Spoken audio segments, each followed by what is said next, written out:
And we're live. Hello, hello, hello. Welcome, ladies, gentlemen, and grotesques to that 6 plus plus. Plus! I went too soon on the plus! I've ruined it! That's the first Not time I've ever live, it's screwed fine. that up. Show. I am your host, Tom. And as you might guess, I'm a little bit all over the place because work is back on and suddenly I have to do multiple things at once. But very excited to be here, and I'm joined by an absolute all-star lineup, starting, of course, with my dear leader, Chris. How you doing, Chris? I am very well, thank you. Very How are well. you? I'm all right. Yeah, no, I'm good. I haven't hobbied a ton. I built some Tyranids after impulse buying some Tyranids at Warhammer I Fest. did see that. Yeah. Oh well, and we'll see how that goes. I'm going to paint them hopefully. Is it Behemoth or Behemoth? Who knows? Which one do you? I'd say Behemoth. Behemoth. I've always said Behemoth, but I don't know. You know when you don't know if you ever said a thing right. Yeah. Yeah, because I used to say Craft World Eandon. No, Leandon. I used to say completely wrong. So there we go. Have you done any hobby, Chris, or games, for example? Have you played any tough games against strong opponents lately? No, none at all. I did play pool though. No. I have done no. I've done no hobbying at all. That's a lie. I've undercoated a wave serpent. Nice. I've just got to try and get around to getting the airbrush out and getting that sorted. Okay. And in terms of games, played a bit of TTS, which obviously we're discussing today. Yes. And then Paul and I had a really interesting game yesterday. I ran out the Yanari, he ran out his new Dark Angels. And it was a really fascinating game actually. I think it was a really evenly balanced game. There was 5 models left on the board at the end. Yeah, at the end of the game. Whoa, at the end of the game, amazing. I had the Incarn. Paul had. What did you have? You have your Talon Master, one Terminator, and an Ancient. That was it. Yeah, that was it. There's 4 models left. Yeah, 4 models left at the end of the game. It was brutal. I think it could have gone either way. There were a few swing points. Paul is going to his dice. He's going to keep those exact dice. It was Take them to the event. Never known anything like it. 5 double sixes in one game. 5 double sixes in one game. He made 13 out of 15 saves against the Incarn. With ignores invulnerable saves. Ignoring invulnerable saves. It was quite impressive, but despite that, it's still a good learning game. That sounds amazing. Absolutely amazing. There's one for the ages. We just punched each other, smashed each other. I know a lot for me. It's about still learning like the Eldar output. So, for example, I sent in my buffed up striking scorpions, and then the good Exarch kills 2 Blade Guard, and everyone else kills none. Basically. Yeah. So basically, 5 striking scorpions kill 3 Blade Guard is what I learned. The Banshees, as usual, did fuck all. They do nothing. So yeah, it's just about learning like kind of the outputs into Marines, especially because I haven't still really not played any Marines with yet. So I'm still trying to work that out and what order to push things through.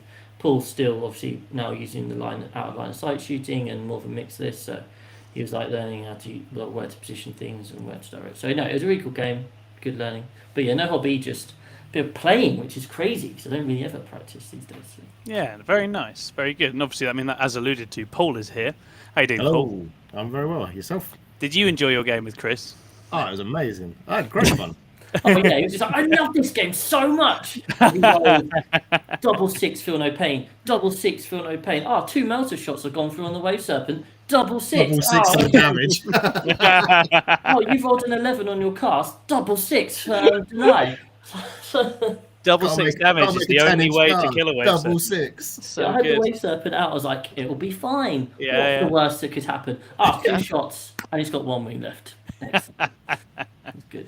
And have you had to do any prep for? Obviously, we've got Saffron Slam that we're going to talk about. Paul, have you had to do any preparation for that? Changes? Yes, I'm currently in the process of prepping and building my Desolators or Counters Desolators. Desolators. There you go. Cob launchers.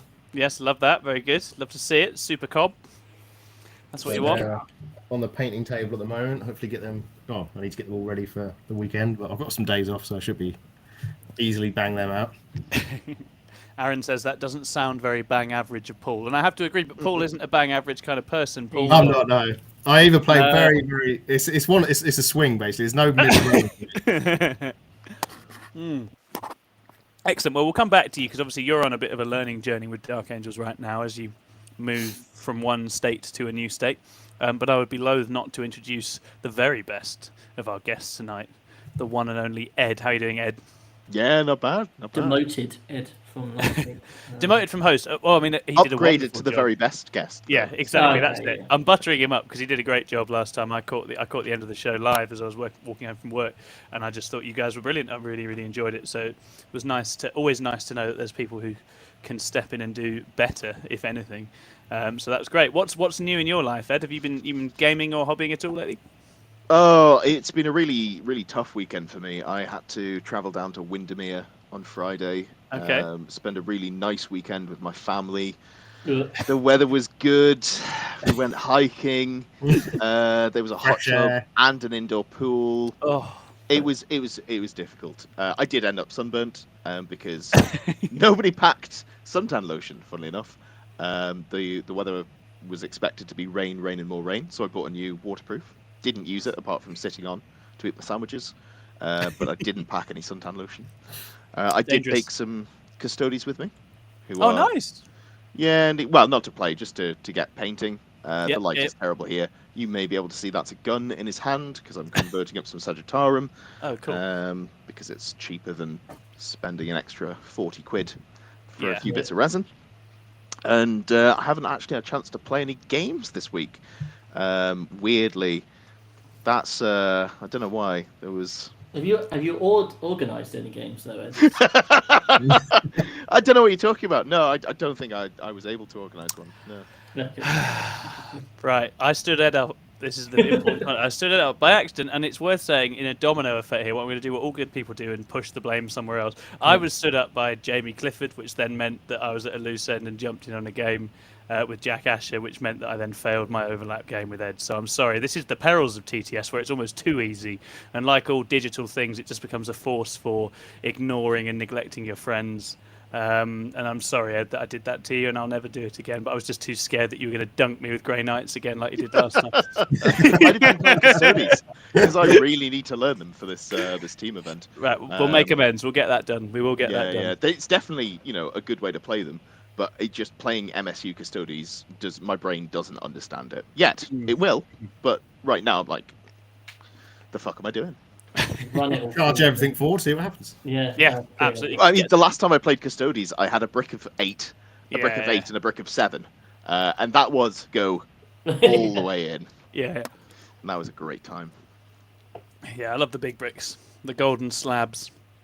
Okay, brilliant. Right, well, other than me standing Ed up, it's all gone pretty smoothly so far. So what we're going to do tonight is we are going to do a brief bit of self-promotion because we're very good at self-promotion. And then we are going to preview Saffron Slam, which is a really exciting event taking place in Saffron Walden. Is that the town? There's the town. Right, it's the town. In somewhere near me, as far as I know. I know it's not too far from here. Next weekend. Then we are going to focus a little bit today on TTS, Tabletop Simulator, and playing games online. Obviously, you've seen already it's a good way to lose friends. But we have been entering into this world a little bit more in recent times as we try and prep things for Teams events. And we have a few thoughts about the ins and outs of that, what the positives are, what the negatives are, things to bear in mind if you do want to venture into that world. I'm generally very positive, but I'm looking forward to seeing what the other guys think of it. Then we're going to chat a little bit about how 10th edition is shaping up. We had some very cool looking demon rules today, which I'd be keen to talk about. But I'm sure the other guys have a few thoughts on that as well. And then we'll dive into some listener mail. So bear with us as we chew through all of that. Should be quite a good, fun show. So, Plus Roundup. We must have, 8 or 9 pieces of content just lined up and ready to go. Chris, do you want to reel them off for people? Absolutely. If by 8 or 9 you mean approximately 0, it's been quiet. It's been quiet time. As we've said before, with the whole 10th edition thing coming out, it means that we're not particularly incentivized to be producing lots of videos. My content mojo has gone. It's completely gone. Yeah, exactly. So we've kind of had a discussion as a team and said that we're going to we've obviously got the podcast ticking over. We'll have 1 or 2 other things ticking over, but until we hit kind of whatever Judgment Day, which is 2/3 of the way through June, we'll fire off. That's when we'll then have a reboot and fire off a load of stuff. We want to work our asses off then, don't we? Really. So I think avoiding burnout and just having a bit of a rest now makes sense. Yeah, exactly. Because then it means you're far more likely to want to push out Yeah, to have a exactly. go at the Want to be good excited about it when it comes, rather than like, oh, more work. stuff. Yeah. I don't want to make any bold promises, but there might be a video coming your way in the next week or two. Oh wow, that is exciting. Yeah. I mean, that's a big promise. Because I remember the time you promised me you were going to do a bug watch and an expanding empires. I was really keen to do that. And do you remember the pictures that I sent in the group chat after I got home from work? No. Where my internet had decided okay. to come, which sounds like such a my dog ate my homework. Yeah, Exactly. I've seen it happen. Actually, that reminds me. Yeah, you dropped out of a TTS game that we'd just set up, Ed. So this is my internet is Tit for good tat. up until it's not, and then it's an all or nothing kind of connection that you've got, isn't it? We have got Tom did another step of play Drakari though, so we did one a while ago with Skari, and this time Skari. he's decided not to go across the seas. He's attacked the homeland. So Tom. Yeah, absolutely. I'll bother Skari again. Don't you worry. But I'll save Skari for 10th edition. I use this as a really nice opportunity to catch up with Paulie and George from Real Space Raiders, which is a podcast which, as you'll listen to in this show, I'm very grateful to this podcast. It came along for me at a time when I really needed a distraction mid-pandemic, and it was a wonderful show to listen to. And these guys know Drakari inside out, so we had a lot of fun with that. And I got Paulie riffing on his favourite subject, which is what he'd like to see for Drakari in the future, which could easily have been its own episode. But I've certainly learned a lot of useful tricks and tips off of them going into the weekend, where I will be back on the Darkkin myself. Which takes us to our next topic, which is Saffron Slam. So obviously, this is a very exciting sort of themed, fun GT in Saffron Walden, run by our very own Lewis Elms, who you might know as the only good Imperial Fist player in the world. And Lewis has been running this for some time. He's built it up from nothing. It's a really fun sort of got a real mix of local community figures, but also quite a lot of top players from around that area in Saffron Walden. And a really good mix of people going. So it looks really exciting. It looks like it's going to be a really good time. And we must have like 7-8 players going, I think. 7, I believe. 7, yeah. Decent number of 6+ there, ready to fall just short of podium, as is our way, and represent. So, Paul, you are going, right? I am going, yes, yeah. Wonderful. Right. Tell people what you're taking then, Paul, and how you got there. Right, I'm taking my Dark Angels, as is customary for me, because it's the only army I actually play. I played one army once in 9th edition. I didn't like it, and I stopped playing them straight away. So it's basically I've taken a modification of what I took to the Peterborough Slam at the weekend, not last weekend, but the weekend before. So I've taken out a couple of the Ravenwing units, taken down the Ravenwing, and I've just added in a few more infantry. I've added a bit more Blade Guard, a bit more Terminators, just so I've got some sort of melee punch and sort of stronger objective holding. But other than that, I've added in the Desolation Squads as the new source to the list, because apparently that's all the rage at the moment is this out of lines shooting, and I thought, what's the best time to jump on the metal wagon is when it's dead and done already. So we'll find out. Because everyone's now going to be teched into it. Everyone knows how to avoid it. But I thought, well, for the teams, it could be handy. So it's going to be a good practice for the teams to see how they get on. Because there's still plenty of armies out there that don't like having their little toughness 3 units shot at for 5 turns from 10 models from no line of sight. Yeah. No, that's not. You're right. Big sad. Not a fan. But that's very exciting, and your list is very well rounded, isn't it? It's a bit of a mixed bag of Dark Angels goodies. Yeah. How did you arrive at that? Well, basically, I've just sort of gone. I've got obviously the Desolation Squads, so they sit back and shoot line of sight. I've got a couple of land speed Vengeances. They can do a bit of the heavy punch. They're obviously very mobile and quick. I've got the land speeder Tornadoes there for behind enemy lines. They're basically there for scoring me on one of my secondaries, because generally speaking, I'm trying to go for behind enemy lines, banners and oaths is pretty much going to be like the 80% of my secondary taking. So I've sort of tech towards that. So I've got a single Deathwing champion, so he can just deep strike. He's one model, so trying to screen him out can be a pain in the ass. Yep. You've got the Ravenwing champion, another cheap model that I can just fling across the board. So I've got plenty of ways to score that. Obviously, I've got the Deathwing, the Blade Guard there for the transhuman now, because obviously Dark Angels can no longer do that. Wah, wah. There was a Sad- beautiful sad noise. moment where I was like, with my Incarn, Paul, what am I wounding you on here?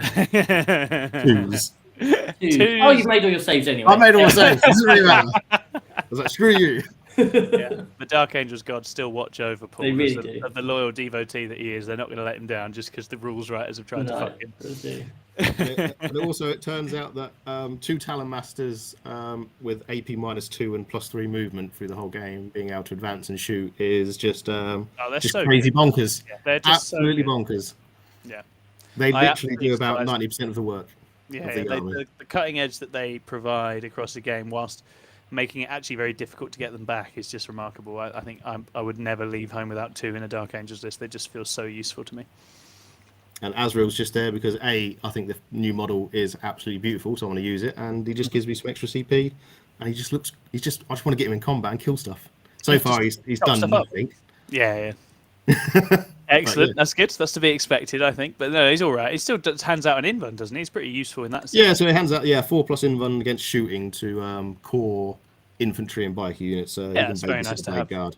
Not the Blade Guard, the Desolators. Sorry, give them full rerolls, all that sort of jazz. Excellent. And we've had our first round pairings. What did you get? I didn't remember. We've got a pull off. I'm against the lovely Paul Bridge. Oh, Paul Bridge. That's a tough round one, my man. Excellent. Okay, and what's Dark Paul Angels Bridge running? versus Iron Hands. He's running the Iron Hands successors. Iron Hand successes.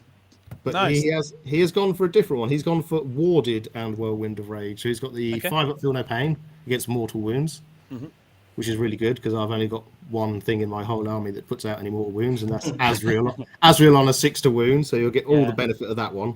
I And suspect then there's some pointy-eared fellas out there who that's for, not you. Not for Space Marines. Yeah. And then he's got Whirlwind of Rage, obviously exploding 6s to hit in combat. But yeah, so he's running. He's got a double Tech Marine, which I was a bit surprised at because normally you'd see a lieutenant for the reroll ones with rights of war. Yeah.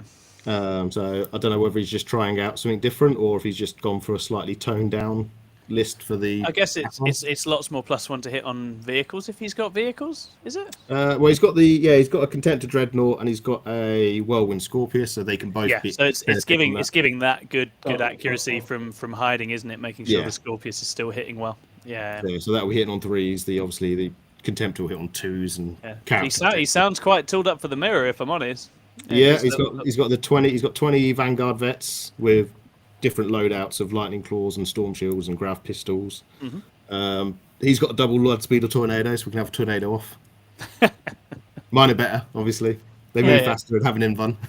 I think you might have a very similar game plan by the sound. Yeah, he's got one Desolation Squad, and then he's got double Devastators with grav and a Eradicator Squad, and that's his list. So yeah, it's going to be like you said, it's going to be a very evenly matched game. I think it's going to be a good one. It's going to be an absolute murder fest. It will be a murder fest. Yeah, there's going to be a lot of melter, and I guess making some saves is going to be good if you have that in you. That's going to be a good thing to do. Yeah, if my luck wasn't all used up in the game against Chris, and I will roll abysmally the whole game and just cry about it afterwards. But yeah.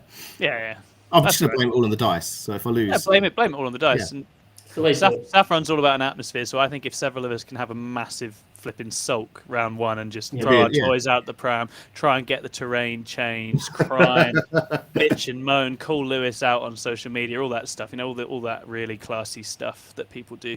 I think if we can get involved with that, that'd be really good because that's something we've been missing as a team. We haven't done that yet. We don't kick up a big fuss online as much as we should. Toys out the pram. Yeah, I think real teams do that. So we need to make some comments on like competitive 40k. I think absolutely. Maybe if we all bandwagon Lewis at once and just absolutely fucking flame down on him, just make our opinion. His Facebook page. I think respect will just roll in as a result. I think that's what we'll do. Brilliant. Okay, well I'm very excited to see how you get on. I think you versus Paul Bridge is a really interesting game. And maybe I'll just put my army in the open round one, and then I can come and watch yours. There's going to be a lot of smack talk. There will be that. It's going to be I'm looking forward to it. It's going to be a fantastic game, and I think Paul's going to be looking for blood because we've only played once before and I beat him. So I'm Very I'm nice. 1-0 up already. So You Oh, hear that? You're that's going to lose Paul Bridge. You're yeah, getting called Paul out Bridge. Paul getting Bridge, called out, Paul on Bridge. the friend, internet. friend of the show, who we very much like, Paul Bridge. You're going down. We're gonna get you. We're gonna get you. Excellent. Right. Well, I'm on Drakari, and this is a mix of things. I was toying with taking Drakari just because I'm running out of time to play the book, and we're towards the end, and I'm still looking to put a couple of results up with them. But we also, in Teams discussion at one stage, we all got a bit freaked out by the glass hammer terrain. We were looking at it, it's really dense. It's all melee armies. We need all melee armies. And I was like, well, I like Drakari. They're a melee army, so I'll write a Drakari list. I've since tested it, and I've also tested Gene Stealer Cult, and I'm like, actually, you can still just shoot people. You can still just shoot people if you need to. Although, the buildings are a bit scary, but if you have an army that can cut any angle it wants, you'll be all right. So I'm not taking Drakari to Teams probably, but that makes it all the more fun to be running them this weekend. And off the back of the chat with the Real Space Boys as well, and also Lewis with Saffron obviously wants to cultivate an environment where people are trying different things and having fun. So I'll definitely be in that camp. And I have mixed the build up a bit. I'm going Angry Melee Coven. I've got one big slab of 6 Grotesques, two little slabs of 3 Talos, freshly reinstated with core, and a bunch of racks. And these guys have got a custom cult where they get exploding 6s in combat, because I've heard those are good. And they also get a -1 to the CP cost of Torturer's Craft, which is a Coven strat for full rerolls to wound, which means the racks do it for free, which is very nice, and the big boy squads do it for 1 CP. And rerolls on Grotesque or Talos are very, very nice indeed. What I really want to do is roll 6s on my Talos Ichor injectors, so that I can do multiple D3s worth of mortal wounds, because that would be really funny. But that's only 3 dice, and that's probably not one to invest an entire game plan in. But then I back that up with, there's another witch cult I really like that I used to use quite a lot in conjunction with Coven back in the day, which is Red Grief. Red Grief are all about speed. You get extra advance, you get reroll charges, and you get a strat, very Harlequins-like strat, where you can fight and jump back in a boat. And in line with this, I've got 2 Succubus. One of them runs away when she fights. The other one hops in a boat when she fights. So there's a lot of succubuses hitting you and then not being there when you want to hit them back, which I'm really excited about. What does the Red Grief give you? What's their chapter thing? That's it. So +2 advance and reroll charges, which on witches is super, super nice. You've got Reavers that go 30 inches. You've got Hellions that go 20 before the advance is added. Which is very, very fun. So I've got some Hellions, I've got some Reavers, I've got some Blood Brides, little 5 Blood Brides, and my Venoms are in Red Grief as well. So the Venoms are effectively 18 plus on their advance, which is very, very nice as well. So it's all about speed, all about hiding and then getting out and reaching things, but it's very melee focused. Drazar's in there with a bunch of Incubi as well, because it's a Drakari list, so no surprises there. So I like it. I think it still suffers from the issues Drakari in general suffer from, which is you're very good when things want to come and fight you, but if someone doesn't, it's quite hard to actually get to grips with them. But we'll see. Secondary game can be a bit of an issue, but I'm optimistic. But round one, I've got Guard. Oh, nice. But piloted by quite a young pilot, Louis, who I've not met, but Lewis tells me he's one of the local club members who's quite a young lad. So we'll be trying to play that in a nice and sort of responsible fashion, as is always the way when you. It's quite a weird when you draw like a young player at an event. It's very different. I've played one lad, Alex, who's up at Hellstorm, played his Necrons when I was there, and it's a very fun experience. But also, you just have to play it slightly differently because you don't want to be a knobhead to someone who's half your age. You want to make the child cry. Yeah, exactly that. So we'll see. Guard is terrifying. So Rob Kimpton and I went to a doubles event in 8th, and we played just the most leaf blower of lists. Yeah, we must have spent like 4 or 5 nights just talking, sat in Bugman's, talking online, coming up with like the most mathematically perfect leaf blower we could. And it was basically just the Crusader that did mortal wounds, and then tank commanders and guard. It was great. It was fantastic. And our first round was against 2 kids, must have been like 12, 13, both of them, playing full hero hammer, which was like, we were so glad they went first, because they got to do something with their models, and they were like, okay, pick that up. Pick that up. They were great. They were very gracious in defeat. But yeah, was if we'd gone first, I'd have felt very bad. Yeah, I say I've only played like quite young players a couple of times, and they've always been great. Like very, very very sort of mentally very down and very, having fun in the game, and that's a good thing. Did any heroes make your lines, or did you just kill them all? I don't remember, which means no. I don't think there was anything to remember.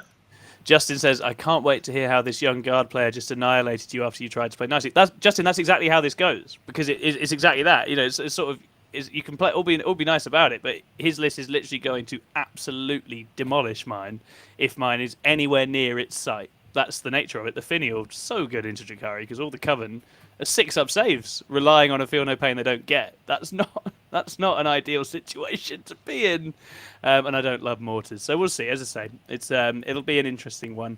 Has he got the Cassican as well? Oh, he's only got 10, but he does have the jump Cassican. The key, yeah. I don't love that. That's not an easy time, but at least you can only fun. nuke one unit. Well, That's potentially 2, I guess, but yeah. I could probably, for Drakari, it could probably nuke 3 if it decides to. It just depends what it gets a line on.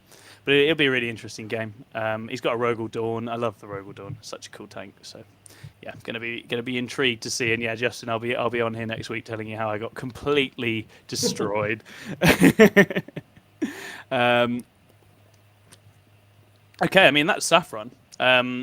We are going to be at Saffron helping set up. I think Chris is going to be judging on Sunday. Is that right, Chris? You're going to be involved? Yeah, so I'm coming along on the Sunday to help out and whatever Lewis wants me to do, really. So I'll be around there. And I'm helping set up on Friday. And the plan is for Lewis and I to play an exhibition game on one of the boards. And we're going to play Imperial Fist versus Iron Warriors. And it's going to be glorious. And we're both going to have a big, stupid tank. And I'm going to go first. So it's going to be fun. I'll just go first. Which big stupid tank are you bringing? I am bringing a Land Raider Achilles. Oh, nice. Which is a pretty nice tank in Iron Warriors. Whisper it softly. It can do some stuff. It can definitely do some stuff if it's alive. Which is a you don't have a Spartan then? No Spartan, sadly. No. I've got a Vindicator is in the list as well because Iron Warriors got to have a Vindicator. Got some Venom Crawlers. Got some Chosen. I'm sure after the match you'll remember why no one else brings the... Oh, absolutely. Hey, Vindicator's got a shield. By stuff, do you mean explode and die? Yeah, it's going to do that. It's absolutely going to do that, Swiftly. But it might make him explode and die, possibly. I don't know. We'll see. I haven't decided. Me and Lewis haven't decided if we're going to play Tempest or like match play yet. What we're going to do, but we'll get that sorted and record. There must be a narrative one that you can find for campaign for them. Could be that could be quite fun, but at the end of the day, whatever spin we put on it, it's going to be big tanks trying to total each other immediately at the start of the game, and it's whether that happens.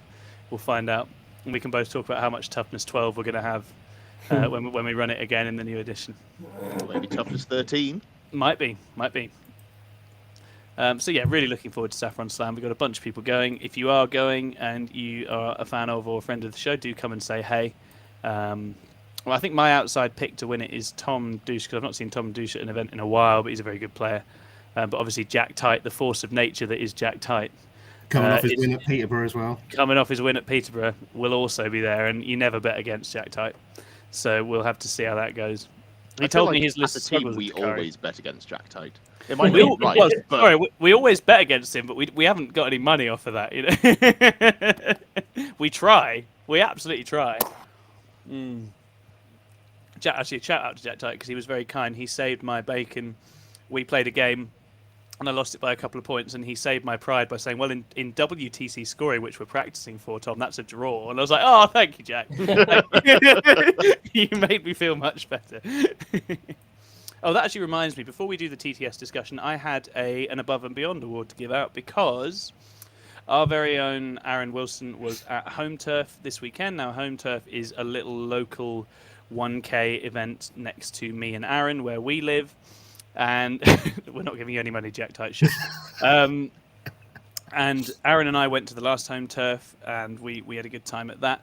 And Aaron was there again with his orcs. And Home Turf is a very chilled, very relaxed event. It's all our local sort of player base, most of whom are fairly sort of fun and casual players rather than super competitive. And Aaron won a couple of games and then had a very close game in the final, where essentially Aaron's opponent was having a couple of difficulties with sort of his end game and figuring out his win path. And Aaron essentially just went friend mode and helped him out and helped him work out what he needed to do to bring home the win. Which I felt was massively in the spirit of that RTT. You'd have to be a real twat to win it. And So yeah, I just wanted to give a shout out to Aaron because obviously Aaron's an absolute killer and can smash events and does very well. But I think he showed his sort of sportsmanship and his conduct there. You know, he was there to have a good time and play with his mates and wasn't looking to sort of just get one over on someone. So yeah, love you, Aaron. You make me proud all the time. Well done. Yeah, love to see it. Really good stuff. So, okay, enough of the real world. Let's go into the much safer digital realm.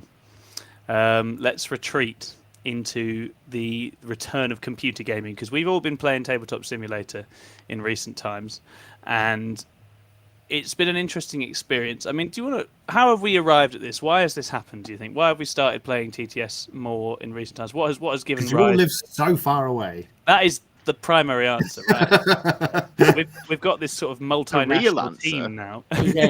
Go on, Ed. Is I have nagged and nagged and nagged, and then one person's gone, oh, I'll give it a go, and then they went, oh, that wasn't too bad, and then someone else went, oh, I'll give it a go, and we've been fielding questions left and right in the group chat, and now people can play and do play. Yeah, it's worked out well. No, very good. Yeah, that's actually exactly the right course of events. So well done, Ed, for dragging us kicking and screaming into the 21st century. We're finally. We're only like 2 years too late. Yeah, we're only no, we'll be fine. I'm sure it will be just as useful going forward. It was enlightening. I found that some people are good at listening to instructions. Some people less so. I don't think I need to. He's gone.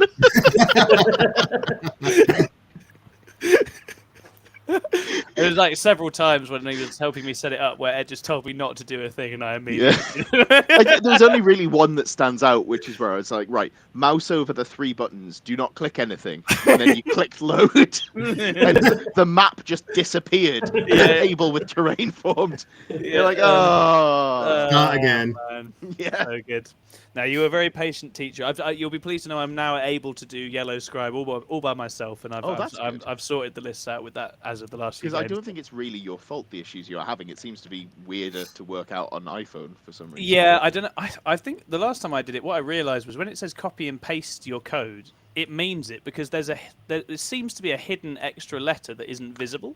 Yeah. No, mine works. I just type it out from my phone. Are you on Android? Yeah, I'm not sure, but either way, Android seems to work. Everyone with iPhone seems to have issues. That's it. When I did it on iPhone, if you just type it in, you're actually one letter short, so you need to copy and paste it, and that was throwing me off. I don't know if that's to protect people just spamming stuff on it or what. I don't know. Either way, Yellow Scribe is a very nice plugin if you do get on Tabletop Simulator, which allows you to track your stats and your wounds and all this stuff on your units. Yeah, I need to do that. One thing I have found though is that since my Battle Scribe got updated not long ago to a new version of Battle Scribe, and since then my rosters no longer save onto my phone. I can't find them anywhere. They do. It's just in a different spot. Message me afterwards. I'll tell you where. Yeah, so I basically just had to install Battle Scribe on my laptop, create the list in that, and then I just transport it. So it's not like a massive problem. But yeah, Yellow Scribe is a fantastic tool to use. Gives you all your rules and you can track your wounds. Yeah. So I guess we can probably divvy this up, right? So you all use Tabletop Simulator to some extent. You're at different points in the path. So I guess if we think about some positives and some things you've gained from it first, and then we can move to think about what are the sort of challenges or issues with it, right? So perhaps if we start with you, Capitan, what are the positives in your sort of recent experience of using TTS? Why might someone want to play Tabletop Simulator if they're a 40k player? Well, if we go back to COVID, Paul and I gave it a go many moons ago. Best game ever. I was running my Necron flying gun line this, so I just wanted to give it carry on using it. And Paul was like, I want to see what Dark Angels are like when I take like 7 impulsors. Of course he does. And 7 5-man intercessors, all with a power fist. Why are you like this, Paul? Why? I don't know. It's a disease. I know I've got it, but I can't stop it. Now, you see, if you painted those models black, I'd say that's a savvy list builder there. So I think obviously one of the positives is that you can just try out the lists that you in a variety of ways. So you can try out lists that you would never get to use in real life, just for fun. You can try out lists to try and work out stuff before you're going to purchase it, and there's just so many different options there. I won't cover them all because you guys need to talk stuff as well. But I think, yeah, so for me, one of the positives is that you can just try out a wide-ranging amount of different armies that you would never get to use, and styles of lists that you would never get to use in the real world because they're cost prohibitive. I could go, oh, I want to run my AdMech and I want to see what 18 chicken walkers with las cannons is like. Right? Of course you do. Rather than spend... Sounds like the best list I've ever heard of. Rather than spend £540 it's going to cost me to run that, I can put that on TTS and then realise it's shit. So, it's just kind of... it's that opportunity to try those sorts of things, and that'll be, I think, as we move into 10th, I think that'll be really interesting. So yeah, that's one positive that I have come across. Fantastic. And how about you, Ed? I guess this kind of goes hand in hand with being part of the tournament scene. It lets you play against a higher caliber of opponent, I find. Yeah. In terms of like locally, there are a couple of people who I know who have been part of my local play group who I actually don't get to play very much anymore because real life tends to get in the way. But in the lead up to Manchester, for example, when Dark Angels and Space Wolves were a thing, I could hit up Ben Pritchard, who was number 3 Dark Angels, and play multiple games into him. I played Chris Radford, number 1 Space Wolf player, and just got to, get my face smashed in repeatedly. Didn't want to hit number 4 Dark Angels player, though, did he? And I just got to play like loads of really valuable reps into those armies, and then realize that I was having a bad time with the list that I was running. But the practice was really valuable, and I think that's probably my favorite thing about it. I know you played Brian Seat recently. Well, yeah, I was going to say that's a really good example, because this is when I sort of reinstalled it a few weeks ago. In my head, I was like, well, the one thing I'm going to use this, make sure I use, other than playing my own team, which is a fantastic thing to be able to do, and again, good caliber in our team, so those are good games. But I was like, I'm going to, all those players I've played out at events who have just dumpstered me, I'm just going to, every couple of weeks, make sure I play at least one of those, because that's just good for you, right? As I say, Brian and I played on the weekend, and I mean, it was still a massacre. He absolutely massacred me. That's what Brian does. And a couple of times I did just fall into it. I look at the pattern of the game now, and it's another classic case of needing to just hide and bide my time and wait more than I did. Warp Spiders love neophytes. Boom. They just absolutely go through a 20-man like it doesn't exist. But we had a fun game, and I didn't let him have any points on Warp Ritual, so I'm happy enough with that. That was my little spiteful point of pride in the game. Your plan generations in the making kind of falls flat when Eldar live for thousands of years. It doesn't really compare. It does, and they're forewarned. They know you're coming. It's very hard to get the jump on Eldar, and ignoring cover lots of shots is not a Gene Stealer's friend. But again, super useful, because again, just watching the way someone like Brian, who is a top player, uses TTS, right?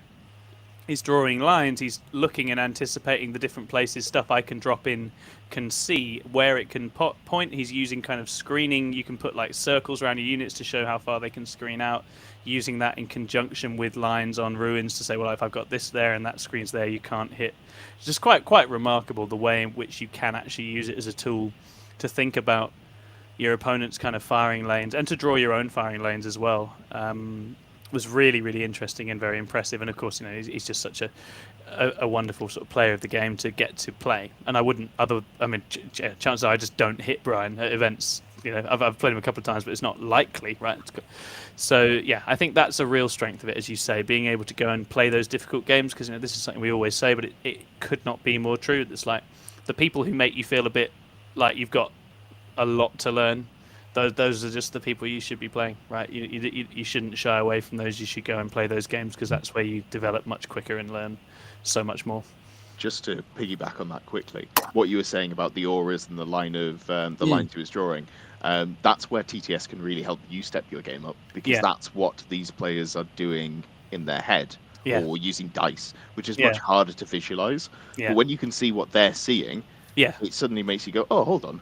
Yeah, no, I need to add that aspect to my game. 100%. No, that's exactly that. Because sometimes you play people at events and you're just like, what wizardry is this? How are they anticipating and dealing with it? And as you say, you've got a tool here which can render much more visible all of these little sort of finesse elements of the game, how far you can screen things out, what your threat ranges are, what the angles you need to cut on buildings are, where you're safe, where you're not safe.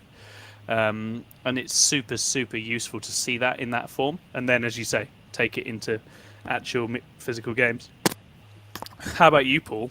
What's a positive of TTS? I mean, you've pretty much covered most of the sort of basic ones. I'm sorry you went fine. last. Yeah, That's fine. One of the good things I think is that I need to probably start doing this more, but is you can literally just on your own load your map up, load your army up, and just practice how do I deploy my army in the most sensible way so that I've got make sure my models have got enough so that they can move on to an objective. Are they gonna can I put them in a certain way so that when my enemy moves out so many inches they can't get line of sight? Because a game can be won and lost purely on how you've deployed your army. 100%. And this can just let you practice it and just make sure you've got your ranges and that all set up before you even get onto the table.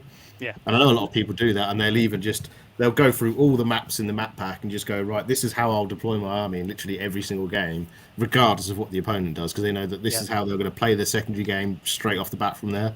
Yeah. Which I think is just an amazing tool. It's exactly right, and I mean this is partly why we had a busy weekend of it, not just because obviously we were celebrating the coronation in the only way anyone should, which is by playing a whole bunch of 40k games, but we have got the Glasshammer Teams event, and obviously that's a different terrain set to what we typically play on, right? So we're sort of, how are we going to actually practice on this? And then we find, all the Glasshammer boards are on TTS, so we can actually put those maps out and learn about them and see the sort of specificities of those maps. The first game I played on it, which was against Jamie, and he was testing an Imperial Knights list. What I learned was, Drakari don't love being able to get into the staging ruins if they don't go first. It's quite a long way for some of their units to actually get and hide, right? They're not quick enough on foot to cover that ground. So either you've got to deploy on the line and just take a hit and get in there. If you end up behind, you are literally waiting a turn until you have advancing charge before you can even get out. And that's a really useful thing to learn. And it's the same. I was a little bit with GSC testing. I was a little bit worried about whether they'd be able to see anything. I've played a few games. It's like, no, you can do this. You can absolutely. Although the angles are a bit concerning, you can definitely get, as long as you don't make dunking people with neophytes your entire game plan, you will be able to do some stuff with it, right? It's not. We've got a comment from Jack that I think is really important, which is it's nice for rewinds and replaying games. Yeah, absolutely. That's the nice thing about it. If you're 2 turns in and you know the way it's going to go. Chris and I had a game like that the other day where it was like, we see what the pattern is and there's some lessons in there, but we don't need to play the rest of it.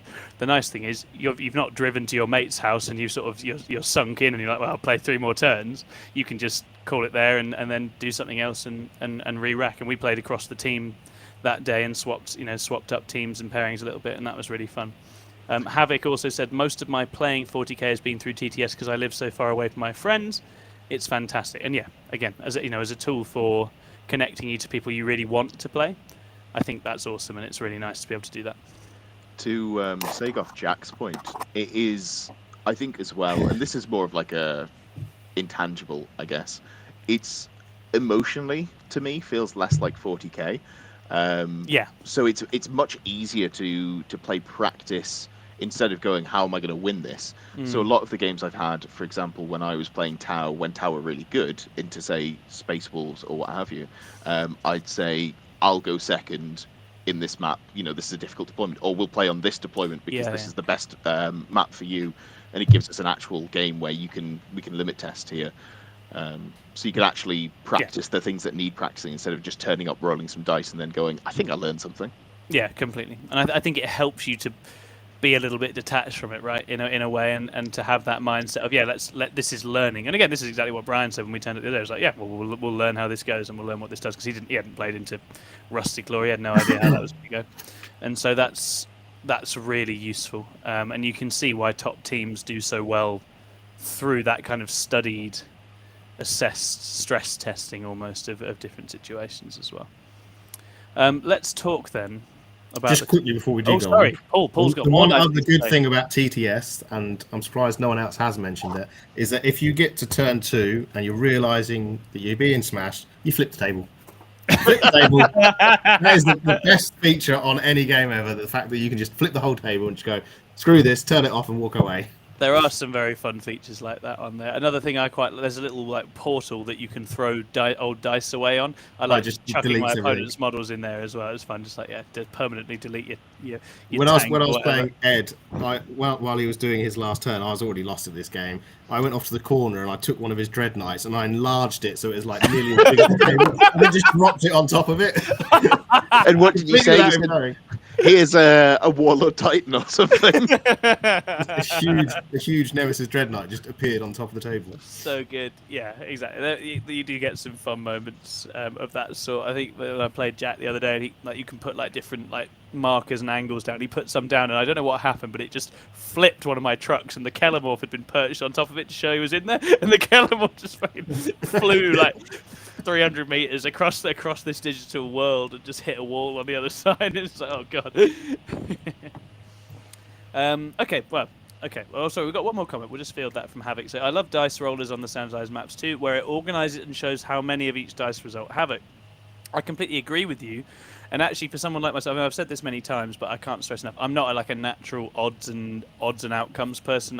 This comes a little bit slowly to me in 40k. When you literally see how many shots miss on 3-up accuracy, you're like, oh, that's actually loads. Actually, yes, loads is gonna miss. It is not like in my head for some reason. I always like overestimate things like 3-up shooting. Like it's good to see that and to see you can see the variance, but you also you get that very visualized sense of the averages and what something actually does in your head. Warp spiders for me is a big one because you go, oh, they got like 6d6 shots. That's tons of shots. And you do it a couple of times and you're like, okay, without blast, actually, that is not tons of shots. That's not ending the world for anyone other than 20 neophytes.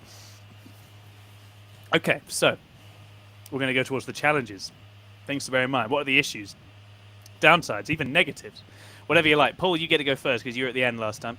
Oh, right, excellent. I guess, I mean, me and Chris kind of touched on this, and it is purely a personal thing, but the dice rolling for me is just never the same as rolling. Of course it's I not. love rolling dice. There's nothing more Yeah. satisfying than just picking up handfuls of dice and throwing them. And when you're playing TTS, you just click a button, it does it. You're like, oh, you just don't get that. You don't get that endorphin rush. Yeah. I mean, for me, because like linked to that, in real life, I see 10 dice or 10 shots. I pick up those dice. I then roll those dice. In TTS, what happens is I try and pick up those dice, and then I fail to select the dice, and then I fail again, and then I finally pick up the dice, and then I go and put them in a box. And you miss the box every You missed time. the box. And then the dice just fly go off boom. everywhere. And yeah. So yeah, I understand that, Paul. Yeah. But Chris, you've got some issues of your own with TTS, right? That probably bear. So my main issue is a personal issue, which is I don't have a mouse. Okay. And when you try and play this game with no mouse, it becomes quite frustrating. Because not only is there the issue of being unable to pick the dice up, but pick the models up, move the models, and I have ordered one. It is due this week. But the reality is that when you've got those little elements of frustrations, and I'm sure there are various other frustrations in the game, and you're trying to move that model into the right place and be specific, and I've gone and bumped into these other models and I've now knocked them over or flipped them over or whatever. It then can mean that because you're getting frustrated in that you don't have the patience to do some of the other aspects of the game, where you're like, so I know, for example, for me, because of my mouse issues, I'm like, right, just get the models roughly where they're supposed to be. And actually, you're not then getting to practice the specifics of, we all know, like, the charge and fight phase can be really intricate, and you can get a lot of yardage out of that. Yeah. You don't get to practice that on TTS. No, it's very hard to simulate. It's not really possible. So therefore, of course, you can say this is my intent, yada yada yada. But there's no it's no replication of being able to do it in real life and practice those fine motor actual skills. So yeah, it is all about kind of that intent aspect, and this block moves here and this block moves here, but you're not getting to practice the specifics of the game. I think it has to just be a bit more general in those sorts of situations. So yeah, and I'm fed up of trying to pick up these dice or pick up these models, so then I don't have the patience to be like, right, let's now try and put in this time to make sure we got these angles and these circles and these lines and all that stuff. Yeah. So, I mean, Sure. that's more of a personal thing. But No, absolutely, but it does take time, and it gets quicker the more that you do it. But I think it's a longer time sink to the point that actually finishing full games on it does take a long time, which I think is part of the appeal of just doing. I like to just do 2-3 rounds of like where are we looking, where are we at, rather than play the At least entire you can game. always pause the game state, which is a benefit, I guess, of it. Yeah, you can save it and come back to it, but it's 40k, man. We're all jonesing for 40k. We don't want to stop halfway through. It's very hard to persuade people. How about you, Ed? Any challenges or downsides for you? I think a lot of the things that you guys have been saying are more just getting reps in. just get good, basically. Scrub. Yeah, I'm a big fan of the of Korean advice. I don't know if any of you play League, but it's just don't make mistakes and win the game. But yeah, I fucking hate moving models. I can be very precise. I can do all the positioning that I want to, but there's just that little bit of like edge them right up to the wall and get right where you want to. And since I've discovered that you can hold T to hold the models down to the tabletop as you move them, it's better, but it's still just that bit of faff. Yeah. But otherwise, I think that's. I don't really have many issues with it. Like I like TTS, but I find it frustrates me a bit when I play. Yeah, absolutely. I think that's it, and I think there's a baseline. There can be a bit of a frustration. I have this a bit with computer games in general, where when I'm cooped up and I've got headphones on, my baseline, like irritable, is just a bit higher than it normally is. Ed can attest to this because we had a game. Mate. You know exactly what I mean because we had a game. I mean, there were other factors, right? There were other factors. Tom was irritable in general, but I just proper spun out. I was a grumpy boy because I was not enjoying trying to figure out TTS. I was getting demolished by Ed's savvy play with his Grey Knights. I had no idea what was going on. I was just getting mullered, and I was just generally quite snappy in a way I don't tend to get in real life.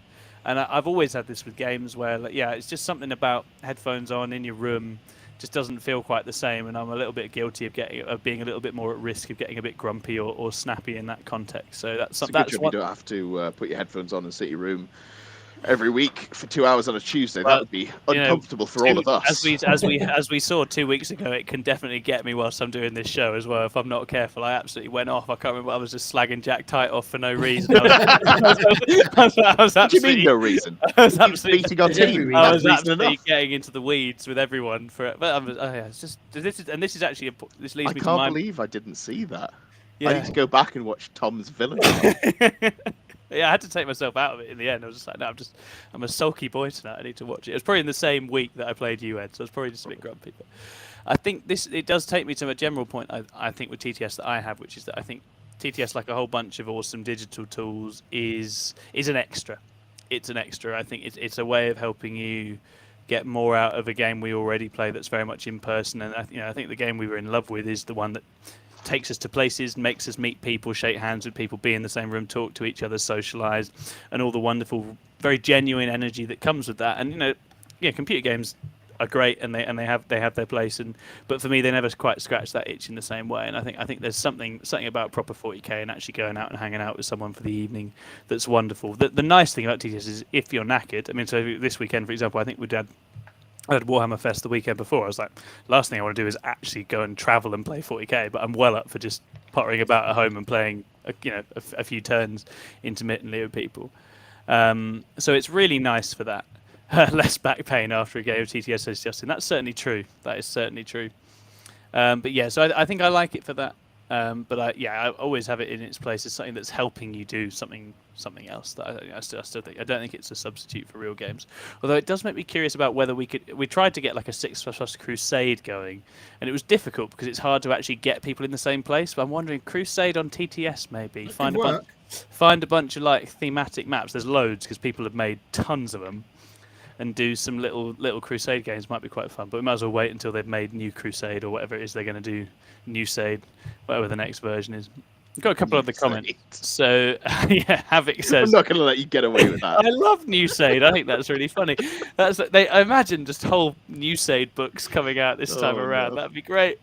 Havoc says downsides models, particularly if you play Chaos. Yeah, I mean I completely agree. Like the actual quality of models that they made is very varied. I think it's got so much better than when I played it in pandemic era. Like The there's a lot, Gulliman model has an lot out actual there. flaming sword, which is pretty cool. Yeah. It is actually animated on fire. Yeah, you said that to me. I was like, yeah, my model's got a flaming sword, and then you loaded the model, and I was like, oh fuck, it's animated. That's way cooler Actually, than an mine. animated flame. I was like, this Mine is has awesome. So painted good. flames. Yeah, it's super cool. There's some Chris. You've got Brian had a plug-in for Eldar that you must get, which is like it's a fate dice and it's a webway gate, and you click it and it just spits out 6 dice, Oh, and amazing. they're and then randomizes and sort of maps them all to the. And then you different... accidentally use them, and you're like, I don't know what my fate dice were. Exactly that. I'm That's sure. I'm sure if you want to do that, but this helps keep them out of the way and in one place. Jack says you have to play a lot by intent. Yeah, I completely agree. And again, I think because it's interesting, we've seen this shift amongst top players where it's very, I help you, you help me, and I feel like that's again where TTS behavior is spilling into real 40k behavior. Whereas like when you're playing TTS, it's so hard to be like have every single angle covered. So you do have to be nice to each other unless you get an opportunity to absolutely get someone, then you just get them. It is good that you can help each other, because you can say like, I want to move these models and do that, and then like I might go, right, okay, I'll do that while you go off and do your other I'll It really did my movement phase for me when I played Yeah. him. It was like, I'll do this. Trying to string I'll out do this, models I'll do this. 2 inches apart Fuck's to sake. make a wall is just give up on that, because it is frustrating as hell. I was watching Chris put models roughly where he wanted them to be. I was like, oh, this pains me, because like nothing was near a wall. Everything was like super spread out. I was like, let me just do this really efficiently for you. 2 seconds. Could see the twitch. Couldn't even see him. Just knew there was a twitch. Heard it, yeah. And Havoc, from the sounds of it, runs Crusade on TTS, and it sounds like it's very doable. So I may well look into that. I think that sounds extremely fun. I've certainly seen some really cool maps that would make no sense for a 2K game, but for like 500 points would be extremely fun. So yeah, I'll try and get people to do that. Right, okay. I think it's been a net good. I'm glad we've started doing it. It's been fun to play more members of the team. I've played people like I've played Robert Kimpton the other night. I played Jack Tite. These are people I can't easily reach for games. So I think there's a lot of positives to be had in that, and I look forward to seeing what we do with it. Okay. Well, next up, talking about 10th. You might have heard of it. It's this little addition we got coming up. Little sneaky addition, just moseying over the hill right now.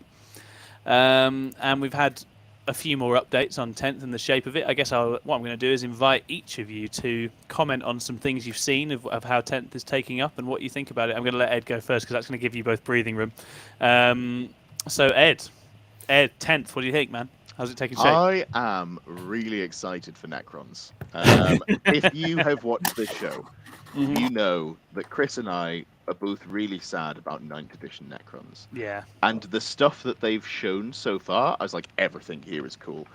The thing that people have been down on for the release is that the reanimation has gone from being sort of like a feel no pain-ish effect that happens after each activation, which in 9th, wasn't even that good, because you just point a squad that could fully wipe a Brock of Warriors and then go, oops, so bad, so sad. Whereas now it's going to be in the command phase, all your units are going to heal back models. That, assuming the lethality is lower in the way that they've said that they're going to aim for, you're going to have big bricks of. I'm actually cautiously optimistic. It genuinely looks like it. AP in particular has crept down. Like AP is down. The thing as well that we've seen, AP is definitely down. The thing that I was talking about before the show that I said I wouldn't say anywhere that was recorded. Yeah,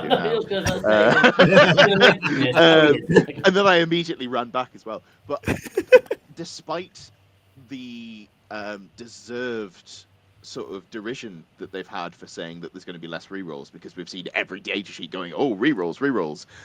It's not. You get a reroll. You get a reroll. You get a reroll. Mostly focused rerolls. Like, I'm not bothered about Gene Stealers getting full rerolls to wound. That's cool. And it's specifically if they're hitting stuff on objectives, which, like, that's the stuff they want to be killing anyway, so it doesn't matter. But it's going to be less of, I hope, here's a unit, this has the highest rate of fire, that's strength 5, AP 2 damage, give it rerolls to wound. Oh, cool, it kills everything in the game. Yeah. So assuming that they are actually toning down the lethality by stopping the buff stacking, fingers crossed. I really like this change to reanimation, which is going to be, you're going to be rezzing models. in your command phase. It's a good variation of it. So basically, you roll a d3. That squad, if you have injured models, heal wounds. If you have dead models, res a model. It overlaps. So there's no punishment for having, a model with one wound gone, or having, only single wound models. It kind of works for everything. Yeah. And like we've seen, Davy Little's a real bugger for this. If you kill 4 of his fucking gaunts, you know what he's going to do? Don't even He's get me going to spend a started. CP in the command phase and go, cool, you've just Every given me a fucking 12 time. on primary. Thanks, buddy. Every time, yeah. And if we're seeing less lethality in the game, to the point where one activation can't wipe a squad of Necrons, and you go, cool, you've killed the 4 that are in the open, and now I'm behind obscuring terrain. Sorry, buddy. Too bad. So sad. I'm going to get 15 points on primary because I'm going to res here. I'm going to res here, and I think that makes them a lot more. It'll give them an extra dimension of play. And then the Doomsday Cannon. It is no longer the mildly inconvenienced Tuesday Cannon as it has been for the last. I didn't come up with the name, but I think it's fantastic. That's super good. I like that. It's great. It's still got stupid range. It can shoot across the next board. D6 plus 1 attacks, better than it was. Strength 15, AP 4, 4 damage. If it stands still, hits on 2s and it does mortal wounds on 6s. That's just good. I'm happy with that. It doesn't have to be the world ender. I'm just really pleased to see a gun that makes me go, I'm going to get these out. I've got 3 of them. They've been in a box for over 3 years. Or maybe exactly 3 years. It was about this time. You can use their maneuverability, because beforehand, as soon as you move them, they become D3 damage. Which D6 D3 damage is crap. That is horrific. So you just have to park them somewhere. Whereas now, you're going to be able to move and shoot them, and actually. And that was kind of playable in 8th because there wasn't obscuring terrain. There was, can I see your model? Cool, you might get cover, but AP 5, I don't care. And they had amazing quantum shielding back in 8th as well. Oh, that was the best reason to play them. But we've had this nostalgia trip before, so we'll not do it now. Make Necrons great again. Yeah, I'm not loving the changes to Necron Warriors, but so basically the changes are their leadership is significantly worse, which is weird. But we'll see if maybe they'll get rules around that. So we'll see. They are losing a pip of ballistic skill, so they're going to be hitting on 4s. But the detachment rule that we've seen is if you have a leader joining a unit, they get +1 to hit or +1 ballistic skill, whatever it was. So maybe that's a wash, and it leaves more design space for Immortals to be more distinct from just so you can have the Horde models, which are cheap and cheerful, and then you can have Immortals maybe 2 wounds, T5, 3 up save, something along those lines. So I'm really jazzed to hopefully play some Necrons, and it's the main reason that I haven't been messaging people and saying, hey, do you want the Space Marine half of this Tyranid box set? Because I might look at playing Necrons on launch. I'm really pumped to see what they do with them. Yeah, no, for sure. I think it would be nice to see them have a book with a bit more cutting edge and guile in different places. And it feels like, I think probably what happened last time was that they wrote a reanimation rule that I think to a playtester behind closed doors could have looked very scary, right? Could have looked very alarming, but they then undertuned a lot of other things to be careful, to be safe, because they didn't want this book that drowned people. When it came out, it was a good rule. I mean, it was a frustrating rule because you could only play 1 or 2 wound models and get effect from it. Well, that's the thing; it didn't really do it on the bigger ones, right? Yeah, but you were running big bricks of 20 warriors, and that was a legitimate threat at the start of 9th. I know people probably won't remember because then we had COVID pretty quickly. We didn't have a lot of events until damage had really skyrocketed. By the time Drakari came out, it was like, sorry, you ain't got bricks even with your invuln. But what was worst about 9th edition Necrons is it was bland. There were points in the game where it was not the best army, but like an S tier or a high A tier army. It was really good. But I still didn't bust them out because, fuck, they were so bland. I'm going to score 45 points on secondaries in the first 2 turns. Can you beat me? Maybe. For sure. Boring. And then again, it's some of the cooler things in there just didn't have a place, and it was basically like bricks and destroyers and scarabs and with some warriors. And yeah, no, I'd like to see a very cool Necron, but especially Catan. I'd like Catan to be absolute ballers and just having a field day with some really cool shooting behind them.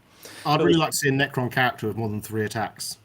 Yeah, Oh, what God. the hell? Oh, What the hell I'm did really they looking do to forward Lord? because we're getting to a point where they're wanting you to put characters leading squads. Yeah. I hope that the Scorpec Destroyer is actually viable. Oh, I have hell 4, yeah. so I Yeah, I am biased here. Yeah, he's badass, man. He I looks would amazing. love to see him have, and to be fair, he does have 4 attacks, not 3.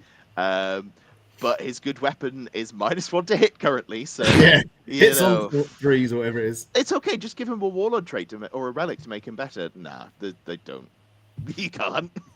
I think the only way you can do that is like the Mephrit, the shooting focused one. You can take a warlord trait to make him better in combat or something. Yeah. Nah. There's not a lot. I said, yeah, because their characters look awesome, right? You've got like a Pharaoh with a scythe. That guy should be dangerous at the end of the day. Thematically, so cool. Yeah, amazing. So yeah, they need to punch and they need to be dangerous and actually have a place. Monolith is T14. Monolith, yeah, I just got a feeling. Just feels like it's the Monolith's time. Surely. Maybe not. It by moves 3. 7 inches and it's about 7 inches wide, so I'm It's gonna concerned. teleport in. Does mate. it have It's gonna fly, teleport though? in. That's the Fine. question. Yeah, It does have fly, It's but got fly now. I genuinely don't know if you can clear a building one side to the other because it's such Probably a big not. model. No, I think you might have to advance over. just deep strike it. I'll let you deep strike it. I'm sure. It'll be Yeah, I'm sure it will be able to. fine. But It's so cool, but again, a massively impractical kit. All right, Paul, 10th. Thoughts? Go. Boom. Well, I think you've probably already covered the all the Space Marine stuff, which is obviously the stuff I'm looking for in the preview editions. Okay. But I'm really liking the fact that they look like to me that they're trying to add flavor to armies as well as giving them like decent, rules so they're all at the same level. Like the Chaos Demons that were announced today, they get that Shadow of the Warp where it kind of looks like your game plan is to try and just cover the whole field in the warp to give you the extra deep strike bonuses and the leadership debuffing, which is really thematic and cool. And the Astra Militarum where they've just got endless swarms of chaff where every time a unit dies, you're like, cool, Bring 2 some CP. chaff back. It's going straight back in reserves. It's coming out next turn. You killed. You're going to be bringing out 80 extra guardsmen in a game. Why not? That's just so cool.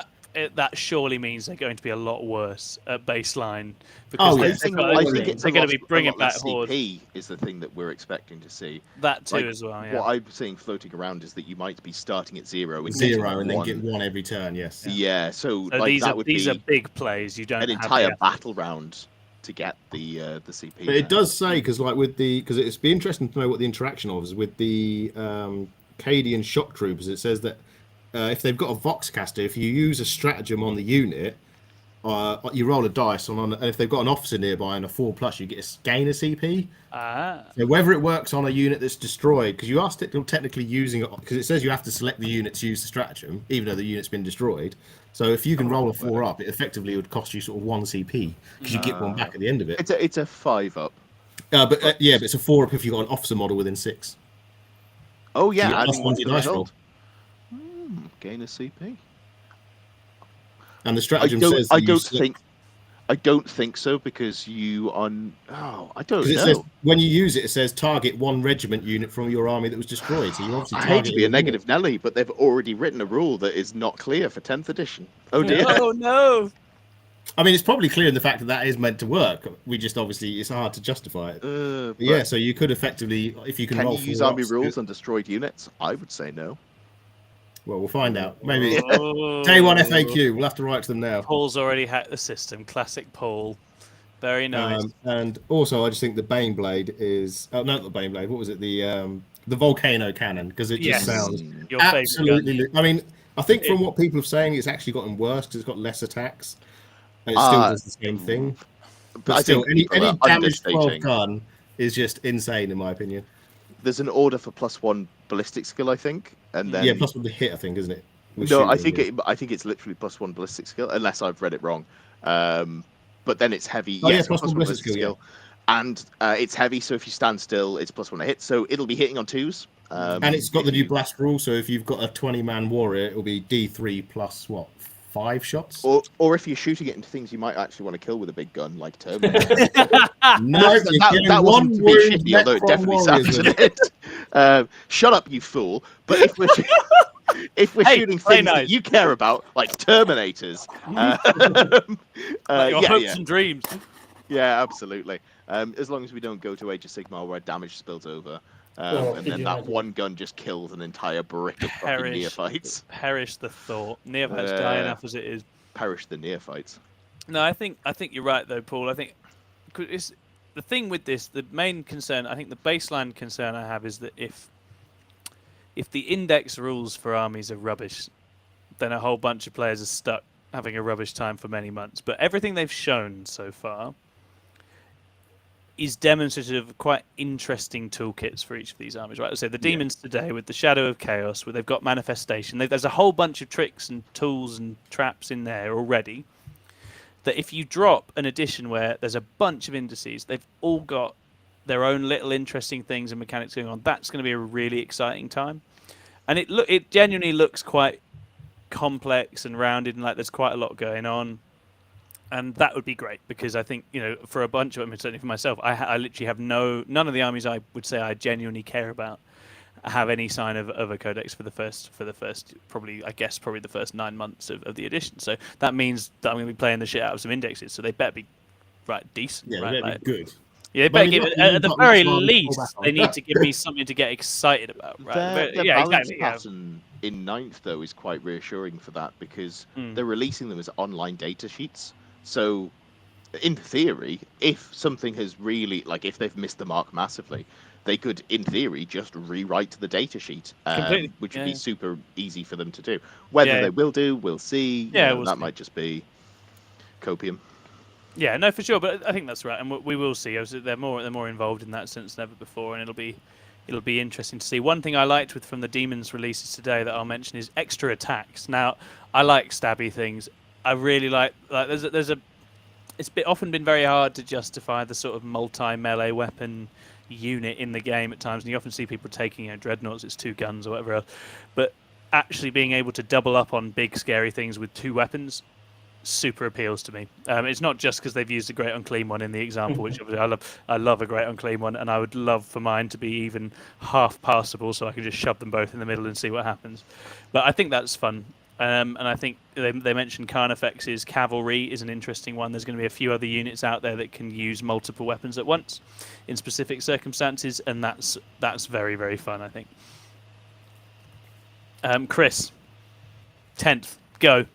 Yeah, I mean, I think the thing that's interested me the most is their approach to these kind of big, scary characters that have been around so far. So you take Be'lakor and you take Abaddon, for example. In the when they're at their peak, they're super hard to deal with. They have a lot of layers of defensive rules and buffs and output and that sort of thing. But it feels like kind of the stuff they've shown so far, they're not as big and scary anymore. And I think that's quite an interesting change of kind of depowering these things. Obviously, Gilliman came across really nicely, but Abaddon didn't particularly in terms. And this is obviously all in a vacuum because we have no idea on points, and the point is going to be a big thing for these characters. But it just feels like they're dropping a lot of the oomphy stuff about some of these characters. I mean, the Void Dragon, he hits on 3s with his sweep attack. Really? I didn't even see that. Yeah, lol. What? That could just be a Necron thing, mate. Don't, Yeah, you could. Yourself. Okay. But still, you're like, why? Maybe a Lord can make him +1 to hit. Yeah, maybe. That would be the If dream. he joins his unit.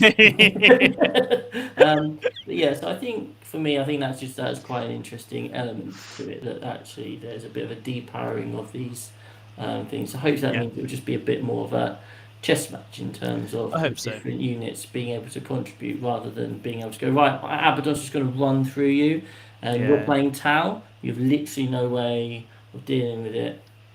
Have fun. Because the thing we remember with Abaddon now is that he can now join effectively a 10-man brick of Terminators. So he's lost all of his defensive profile. He's not as good, but you've still got to chew through 10 Terminators potentially before you Good can job even there start isn't putting any damage on him. the biggest faction in the game, most played by new players and old alike, that have a delete the Death Star button in Space Marines Oath of Moment. Yeah, they do. But we'll not talk about that. Yeah, that's still something that I am moderately concerned about. But Yeah, just play MSU with units that cost 50 points, boys. You'll be fine. just completely skew the game to a Yeah, different. just Yeah, play it's a different fine. game. Just don't play that Fine. game. Don't give them that. Don't I give really them that. hope that it's not as good as it looks, because it Yeah, seems cracked out of its goddamn mind. But It's all going to be vehicle hammer anyway. We know that. And I hope so. I'm so ready. It does for feel. I've got a repulsor executioner that's been set on my side, and a repulsor as well for the best part of since halfway through 8th edition. And I'd love to just slap them on the table and go, let's have some fun. Completely. Yeah, I mean, I just want the mix. I want it where, and this is what I think the rule space they've shown off so far looks really promising, in as much as it's like your vehicle has some cool ways to interact with your troops. It gets them out after it's moved. They can hop back in when they're targeted. That synergy between the two, to me, is really promising, because that's what you want. You want a game where there's some really interesting big vehicles. They're helping the little lads play off, get where they want to do the things they want to do, and hopefully you still have a mission scoring and secondary scoring that means that troops are relevant, and it's not just two tank lines blasting each other, because I always find that to be immensely tedious. But you want vehicles in the game. You don't want them to not exist. The idea, obviously, the idea they don't exist in the game is misleading. They've had a place all the way through the edition in different ways, but every army getting to bring some vehicles and some foot lads and have a good time would be fun. I've loved my one vehicle in every army, which is just there to sit behind a ruin and provide an extra 3 inches of movement. For the old disembark friend. Yeah, Oh, absolutely. Yeah, a rhino, tactical rhino. Yeah. I was quite enjoying having Goliath Rock Grinders out again. I do love that vehicle. It's so silly. Just a little chonko. Especially when we found out that you can hide it perfectly behind the little UKTC L rooms. It just fits in there perfectly. It tucks in there like a dream. Doesn't actually tuck as well in the glass hammer terrain, but we'll make do. I'll just shave some stuff off the top of it if I need to. I'm not above. I'm not above that. No, I am. I'm above that.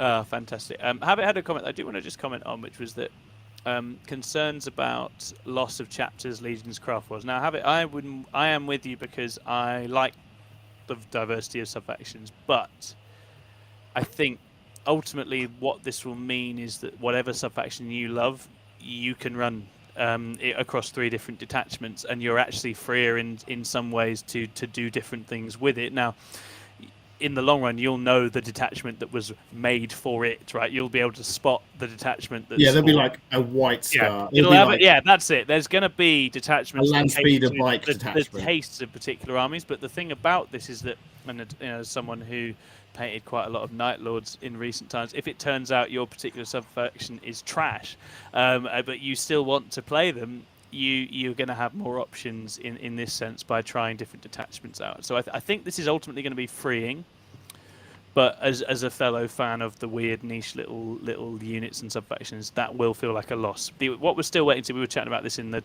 WhatsApp today, we're still waiting to see what effect name characters from different known legions and chapters has on the rules, right? Because it feels... Well, they do have keywords on them. Yeah, so it feels highly unlikely to me that you're just going to be able to wing Pedro Cantor and the Khan in the same detachment, right? I don't feel like that's how that's going to go, which might mean that once you actually start bringing name characters into effect, that actually cuts out other ones, so that you're not allowed to have just across the board in different ones. So that's where I suspect there will remain some flavour, but we haven't seen that yet, and we're a way off seeing it. But I'd be positive, because I think actually, in terms of the representation of different colour schemes and themes and paint jobs on the table, this is probably better, because it's not going to corral everyone into Iron Hands every year, which is something I'm all for. Just Ed had a hand up. Quickly, soapbox. Here's why your opinion is wrong. I think the whole here's like extra rules that you put on top, while fun, is one of the major issues with 9th edition. And it's from a balancing standpoint, it is. Yeah. Yeah, and it's I think one of the reasons why Games Workshop have seemed so incompetent, and I don't mean that maliciously, but like you see them release things, you're like, how did this get past anyone? Yeah. And it's because there are so many moving parts. I completely agree.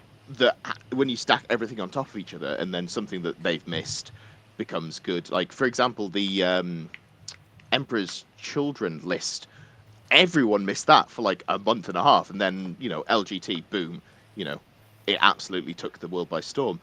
So it's not like all of the combinations are obvious, but when you go, here's 6 levers that we can just pull all of them at once, it makes the game really difficult. And it goes back to what I was saying about the removing of rerolls and putting them on the. In fact, I don't think I got to say it. I think we just moved to making fun of Games Workshop. Moving like rerolls to data sheets like the Gene Stealers is good, because sure, they're more lethal than they were in 9th, but they are very specifically saying, I want this unit to do this much damage, and you can't supercharge it above maybe getting rending hits or something if you put a Broodlord in there, which is an investment instead of going, here's an aura, go and kill something. And that's why your opinion is wrong, and getting rid of detachments, the named chapters, is a good thing for the game. Absolutely, and barring the fact that I disagree with you only from aesthetic terms, because I'm literally that's the only bit of that I'm well, no, that's also why it's good, because I might actually redo my Crimson Fists from 15 years ago. Sweet. I never would have done that if I was locked to rules. No, exactly that's what I'm saying. So there's a plus side to that, but no, I completely agree that from a balancing standpoint, sub-factions were a nightmare. And as I said, what I've been playing in the last few weeks, I played Eldar, I played GSC, and there are builds which literally only exist based off of basically tagging together some custom trait stuff that someone probably looked at once, right? And that's the strongest possible iteration of the army, and it probably wasn't even thought about or intended, and that's not good. We want to be playing stuff that's been played to death by playtesters in the way they were fully anticipating it being played, right? I think that the game's overall balance is going to be better if that's the case. I like the because obviously, like with the Space Marine book, you've got the core book of stratagems, which is probably like close to like 40 stratagems, and then you had the Dark Angel book, which also then had like another 12 to 18 stratagems, and about 90% of them were flavorful but shit. Yeah. And you'd like, why would you ever spend your hard-earned, especially now that you only get, you like through a game you might get like 8 CP. You're like, you'd never ever spend your hard-earned CP on some of this crap that they've given you as stratagems. Well, now they've just sort of baked them on, and they've tweaked them obviously slightly, but they're baked onto the datasheet. So they're basically essentially a free stratagem that you get to use throughout the whole game, which adds flavour to the unit, which I think is just going to make so much more fun for every unit. I definitely think so. Yeah, definitely think so. On every unit, and you can have multiple of the same unit. And you're just like, hey, I want to have Gene Stealers ripping people up in combat. Cool, I can do that. I can have 3 units of them. Yeah. And that I think will be easier for people to follow. And as you say, just as I think from the balancing perspective, the different layers and their interactions was a problem. That's been one of the big issues people have had, right? Is tracking the many different layers that they're actually fielding at one given time and how they're supposed to interact. So concentrating those around different things a bit more clearly. And it's like Be'lakor. We talked about Be'lakor in the chat earlier on. And that, again, that's a datasheet that on one first impression you go, oh, he's slightly easier to kill, he's slightly less dangerous. But then you look at what he's actually doing for the army and you're like, well, he's basically screening from 18 away for they're making the whole army impossible to shoot from 18 inches away. Utterly phenomenal trait, and still giving his 6-inch delivery and all that stuff, right? So yes, I think that's the thing. You want to see these really impactful, interesting data sheets, and then did you miss that all games were going to be played on a 24 by 24 inch board, though? Oh, don't do that to me. Don't do that to me. Don't make the board any smaller. Small board gang. That was my I don't like the new edition moment last time when they changed the board size. I was still quite new. I was like, I don't get this. Why are they doing this? This feels so unnecessary. Jack Tight says Be'lakor is nuts now, and if he says that, then I believe him. Okay.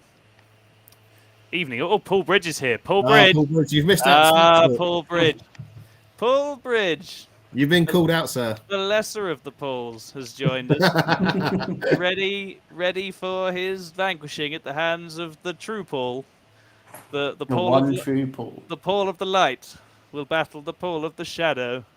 I love how he probably just loaded it, said hi, and then left. Oh, he's absolutely We're just giving it all that. Like, screaming into the void. I don't even know who you are. Yeah. Oh no, he's lolling. That's fine. Okay. Well, we'll take that. Wonderful. Okay. So that's some initial thoughts on it. Like I just think indices could be massively fun. I think the index drop moment, if every army gets something cool, could be just the most exciting couple of months as we all throw all this stuff into each other and none of us have any idea what it does.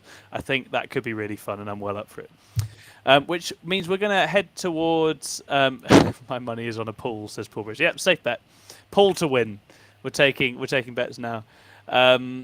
We're going to do a little bit of listener mail, and then I think we're going to be done because we've still managed to natter for a good hour and 20 something minutes, even though it's a light episode, because that's us. So questions. If you do have questions, chuck them in the chat, and we'll get involved. But otherwise, we will fish a couple of things out of the old Discord, and then we'll call it a night. If you want me to tell you your opinion is wrong, put it in the chat now. Ed is always. Oh, Ed, did they play that Harlequins versus Tyrannid game yet that we had the argument about? I don't know. We need to go and see what happened. I'll be honest, I don't really watch much Art of War. No, but, neither do I. But we must find out what happened because we were briefly invested in that. Right. Question. I like how we both were just so invested in the other's army. Of course. Your shit's nuts. No, your shit's nuts. Yeah. No, my army's fair and balanced.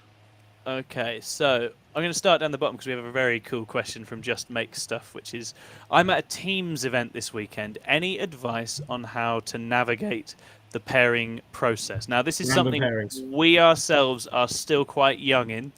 Yeah, as Paul says, do remember, you always have the option of just shuffling and chucking them in because there's no way they can plan for that. But if you do want... 80% of the time, it works all the time. If you do want to plan for it, what are our lessons? Chris, you field this first because obviously you've captained through a Teams event now. You've got a good experience of it. Done a few of them, haven't we? So I think it does depend on a few things. So obviously it depends on the size of the team event.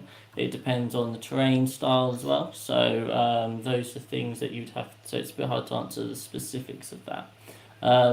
In terms of how we've kind of started going about it, it's really important to have an idea as a team going in of your rough matchups, which are positive, medium, and weak. So every player, I know when we've been to events, when a player can tell me, I'm good into this, and this will be a meh, or on this I'm definitely going to lose. All that information is valuable. I remember our first ever team event, Jack Type played for us, and Jack was able to tell us with his orcs, just like, I'm about this score with this matchup, I'm about this score with this matchup, and it's just really helpful. It all starts off with the, so therefore we start off with the matrix. So we've currently got a team one where we've just listed all our armies and all the armies, rough armies that we could be playing into. And we're just putting down, and then as we play I still again, need to go and edit in mine. Yeah, it's worth saying Paul just put all of his as good wins. All green, yeah. And as you play matches, you can then find that out and then like edit it, and it just helps you there, so that when you come up to the matchup, you're then basically trying to look for the best approach to score it. So what we were doing was we would come up with kind of if it's a win, it's a +1, if it's a draw, it's a 0, and if it's a loss, it's a -1, and we just turned it into like a mathematical thing. And we were like, right, so we go through these pairings, we did a few practice pairings, and we're like, right, if this happens, what's the end result? Oh, cool, we are +1, that means the pairings have gone up. So those sorts of things were things you can do when you've got lots of time, but in heat at the moment you might not.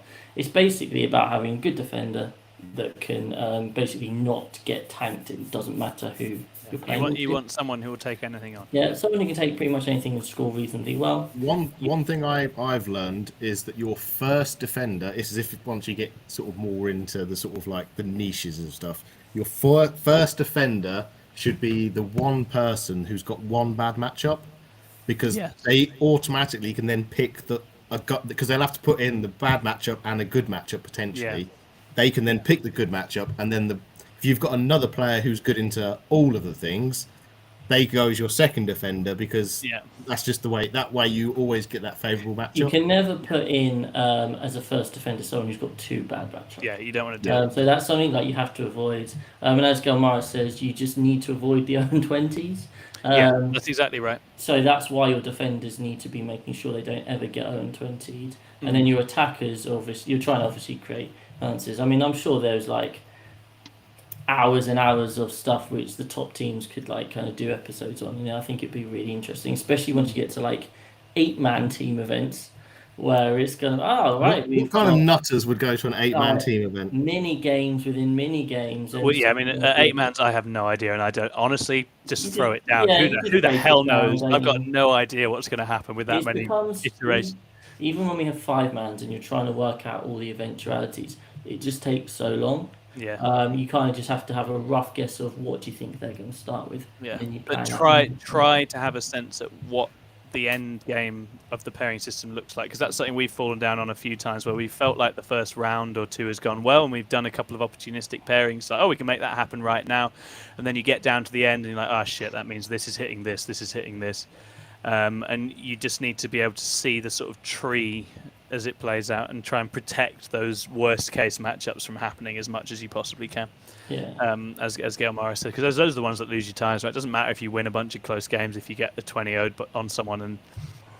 And so yeah, but I think in the main you're going to learn as you do it. It's a bit like 40k itself. You don't get it right the first time. You need to give it a go. But go get it stuck in, have fun. Teams is the most fun you'll have. It's so good. But absolutely do just take killer lists that are in a decent spot at the moment, because it's a long weekend for someone that doesn't have one, because what that means is that person is getting rinsed by stuff that is scary for 5 games. I've been there. That's how it goes. Someone always ends up getting thrown under a bus, whether intentionally or not. Someone's getting chucked under the bus. That's exactly right. And so, yeah, just be either know that that's where you're going to be at, or try to mitigate that as much as you can at your list design. Fantastic. Okay, so... Ooh. Will Steal Your Genes says, what on earth is this? Oh, this is different. In the grim darkness of the 41st millennium, would you rather have a hand made of ham or an armpit that dispenses sun cream? Well, I think Ed would like the sun cream, considering... Yeah, Ed evidently needs the sun cream. Does my hand regenerate the ham? This is actually a big deal. Yeah, if it's ham I can eat that grows back, that's a no-brainer. Pain-free. Yeah, pain-free. That could be helpful. Otherwise, it's got to be sun cream, right? Or like a hammy hand. Yeah. Good for. I mean, is it continuously leaking sun cream, or is it like an optional thing where I can choose for it to let the sun cream out? Maybe it's like sweat. We need more specifics. Dispenses, so that would imply I can like kind of just pump it out. Yeah. Either way, that's definitely a mutation, and you need putting down by the inquisitions onto you. Yeah. It sounds like failed Drakari experiments. Yeah, definitely. Now they would be tasty. So we had a larger question, didn't we, about preparing for 10th? Are we going to field that now, or are we going to leave that for another day? What's the plan with the how to prepare for 10th? Someone said, speaking of 10th edition, I'd love to hear any suggestions on how best to prepare for it. As a newer player, I'm very excited about the changing of rules, but I'm not sure how to spend my time right now. Should I be building and painting models? Given that the meta is unpredictable, which models would be a good investment for each army? What are you guys doing in anticipation of 10th? Anyone want to take the lead on this? Painting all of the stuff which hasn't been good recently.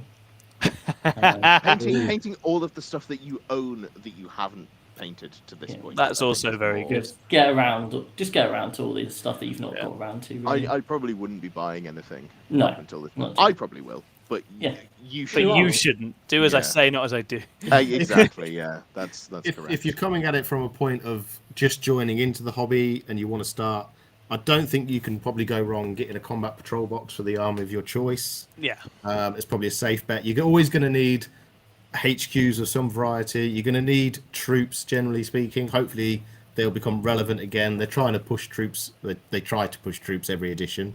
So you can never go wrong having some... They always have a role, right? Battle line, yeah. Or just pick the models you like the most at the end of the day, because you're going to want to play with them anyway. With that in mind, I'd be more tempted to go for a combat patrol over a boarding patrol. Because it's looking like vehicles and big stuff might be good in 10th. We don't know, but the boarding patrols specifically don't have like your dreadnoughts, your impulses. 7 impulses, can't go wrong. As a general zoomed out take on this as well, this is as good a time to explain the wheel as any. But Games Workshop will literally, with any given army, take you on a never-ending journey where the stuff that you were just using isn't as good, and now they want to make you use some new stuff, and it sort of goes round and round and round. And the only way you can really survive this is by playing the same army for 10 years straight. Either you have do everything. make sure that you like the stuff that you play and are happy to build up a decent collection so that you can cover all the angles, or be ready to change a lot. I think covering all the angles within one or two armies that you really like is definitely the more sanity-inducing way of dealing with this. But get ready for that. That's always what happens. Ninth, it was the same. Suddenly, a bunch of things that weren't getting a look in suddenly are in the limelight. A few things die out, but it will all come around again eventually as well. It's a very cyclical process in that sense, and your best way of staying sane, I think, is to really bed in with a couple of factions you really like, and just over time pad out those options, and then you can't go far wrong. It's like, I don't know what they could make good in Drakari now that I wouldn't be able to manage. Probably the beasts. If the beast was suddenly good, I've got no beasts. But other they than need to that, release I can plastic do because no whatever. one wants to buy all that resin, do they? Yeah, Lee Churchwood thinks it's Obliterator's time. We will see. I don't disagree from what we've seen. I'm quite keen to see Obliterators. From the weapons profile we saw. What was it, like strength 12 melter shots? Yeah, it was like damage 4, damage 6 at half range or something. Yeah, like that seems legitimately good. Pretty tidy. Yeah. And that's it. And so it's recognizing that it's cyclical and things move, and so when stuff feels a bit out of vogue, I don't recommend throwing it away or selling it on or changing it, unless you really don't like the army, in which case absolutely chuck it away. If you're not enjoying an army, get rid of it. But don't do that. Absolutely disagree. I sold a really beautifully painted Chaos Demons army in 8th edition because I didn't enjoy the way they played, and then 9th edition came around and I really enjoy the way that 9th Demons play. But there you go. There's a lesson in that. And so I think that's it. And as Paul alluded to, it's a good time to just do some stuff that you like. This is the reason I've been back on the Craft Worlds, because I had a bunch of aspects and other things, Shroud Runners, stuff I'd bought that I wanted to build up and finish. It's like, well, it's a fun book right now. It's a good time to do it. Just go wherever you still find excitement and passion for it, because I think in this lull, it's quite common to drop off a bit. And the other thing is, if it drops off a bit, you could go and do other stuff, and then June will be very busy and there'll be an edition. So don't worry if that's the case and that's what you want to do. I know that's what a few of us are doing at the moment. So yeah, thank you very much for your question. There was another good question there I liked. Favorite weapon in the game or the lore? Favorite weapon? Oh, the Harlequin one, which just goes through. The one that just punches. Like the phase field through and just Yeah, is that the one where it doesn't like put like wires through their body and then it just pulls them back in again? I think the kiss does that. Yeah, the kiss, you stab them and it's full of like filament wires. Oh, the kiss is that. Yeah, it's the kiss, the one that they just sort of poke into it. It's like the Indiana Jones man. The embrace pull their heart out. Yeah. The wire weave. Yeah. Oh, is it? Okay. I mean, all the Harlequin's weapons are awesome. That's super cool. Orcs, they must have some fun ones. I don't know Orcs. Shock attack gun is pretty funny, isn't it? At the end of the day, it's a very funny gun. Reaper of Obliterax.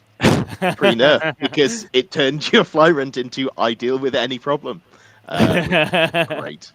Yeah. There's something good about making your opponent go, okay, so you've got to take 6 saves, AP4 flat through damage, and then you've also taken 6 mortal wounds. Good times. Fun for everyone. Yeah. Well, for me, and you don't matter. No. So I never played into it. I literally never played into the Reaper. I never played into pre-nerf Harleys, which is wild. Like, I don't know how I dodged them so much, but I'm glad I did. Yeah, that was a whole ride. Yeah. For me, I think it's probably the Flail of the Unforgiven. Oh, nice. The coolest name for a weapon. It's the Sergeant for the Deathwing Knights, where the damage just spills over. Oh, that mastercraft that bad boy. Speaking of things that kill all my neophytes, that's definitely one. You went in with that guy and just cleaned house. It's 12 dead models. Have fun. Yeah. Did you ever mastercraft it? Oh yeah. Every Mastercraft that bad boy.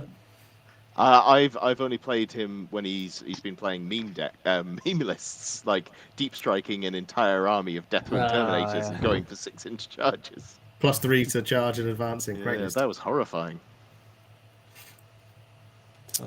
Right. I think we've got some questions in chat. Oh, did we get some chat questions before I try and end the show? Yeah, I was going to say, I could just see you winding down. I had my winding down voice on. You did.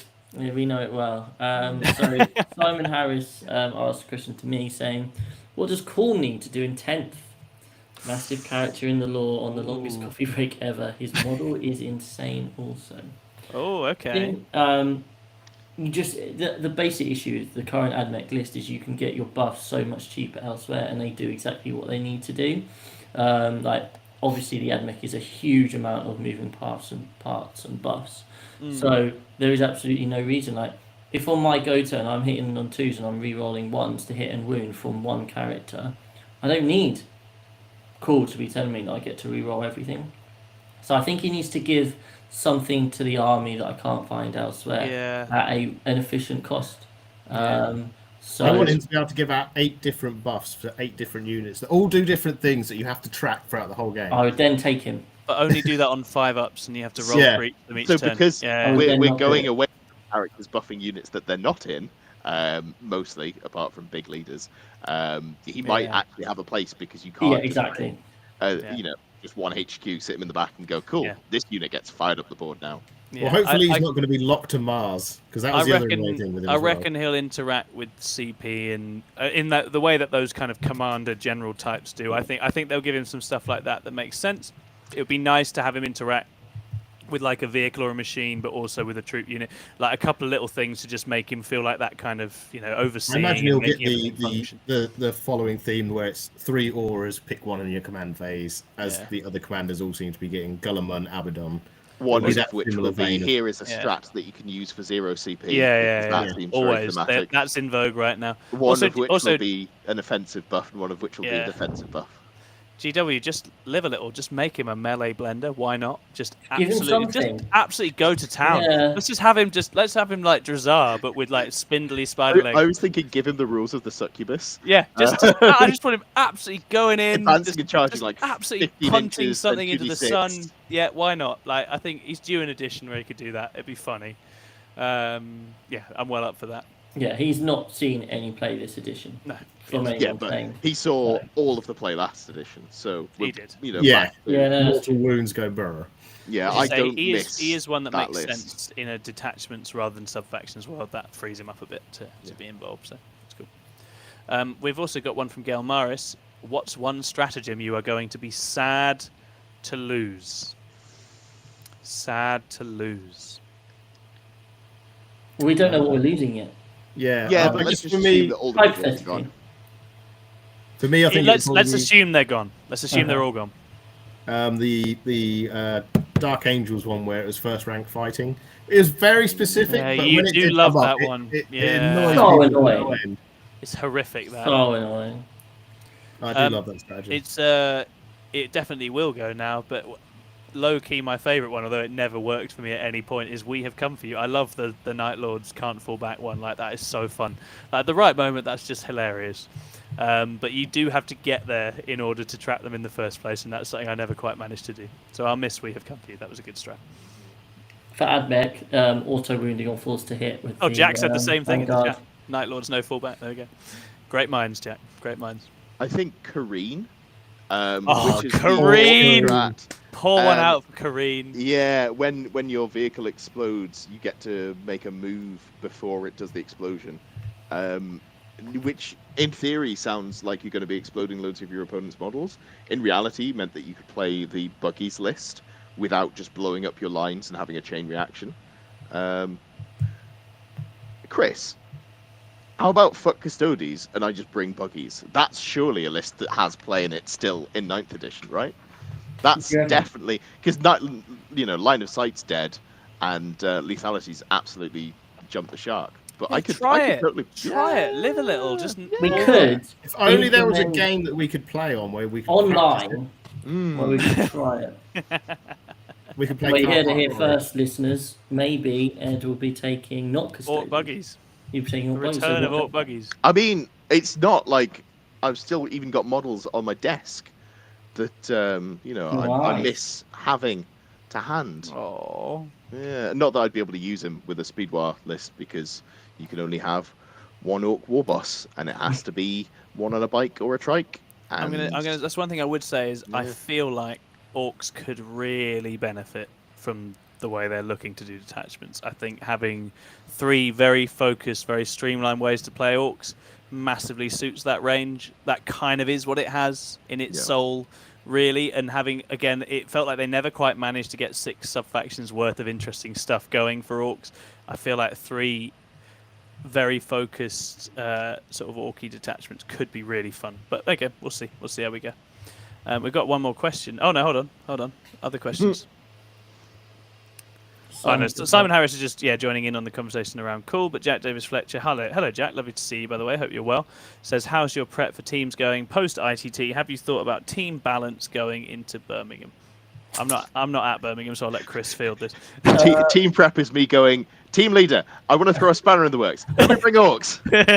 Yeah, our team prep is basically involved 2/3 of the team saying, I could take this, or I could take this, or I could take this. I don't really know. And then we finally come to a decision, and then So prep isn't we've got a couple of spans in the work. As much as we've got 9 players at the moment for our 2 teams. You could be our 10th player. Hit us up. Slide into our DMs. We are at that stage now where we are like, we do need a 10th We player. are not above this. Please, we'd take anyone. We'd even take honestly, we'd honestly at this stage we'd take Jack Tight, Paul Bridge, any of those guys. But anyone else also. So if you are looking to play at the teams event end of May and you live in the UK and you want to come, then let us know. Your friendly local podcast needs you. Yeah, comment here, slide into our Insta, Facebook, whatever. Shilling ourselves now. We've got our Forest team is pretty much the same. We've just lost Tom and we've gained Ed. Is that a good thing? It's an upgrade. It's definitely it's an upgrade. No bones about it. Time will tell. Yes, but I need to learn how to play Custodies. So we've got loads of time. We've got like a whole 3 weeks. I can get 40 games in before then. And on top of that, we have lost the 45 Terminator Dark Angel list from Paul, which was just like RIP. Yeah, fuck you, opponents. So in that we've lost that. So I think we're going to be more aware. I can still bring it. I don't know whether it would work as well, but I can still. Exactly. We're trying a bit hard this time. I'd say we're preparing a bit more in terms of working out matchups and the fact we've actually built like matrices and stuff and thought about that now means I think we'll be a bit better bedded in, won't we? I think we'll play better and we'll pair better. Yeah. I don't know whether our team composition for our Forest anyway is going to be as good because we don't have an Alpha Strike like Iron Hand successor or list. So we don't have that, which is potentially an issue. But we've got Yanari. Yeah, baby. We played the whole event with Harlequins doing sweet fuck all. It's true, we did. Time Yanari can kind of. I think Yanari will be an improvement on that. So we've got that. So I think it'll be fun. We've then 2 weeks after that we've got an 8-man teams event. Element Games with like a few of like the Welsh teams and Irish teams and stuff. So that'll be really cool as well. We've got 8 guys going to that. That's the one we were talking about on the Glass Hammer Gaming. I'm super excited for it. But it feels like it's going to be complete anarchy, but I'm well up for seeing it. Like I think 8-man pairing is ridiculous. Worth noting that Jack Davis Fletcher says sack off coaching to be a player. Well, Jack, we'll slide into your DMs. You're a mind goblin. You know how that works. So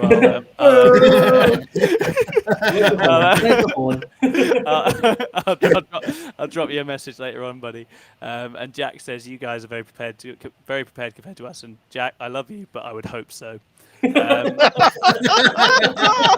Right. Okay. I've started getting sassy, so it's probably time to end the show.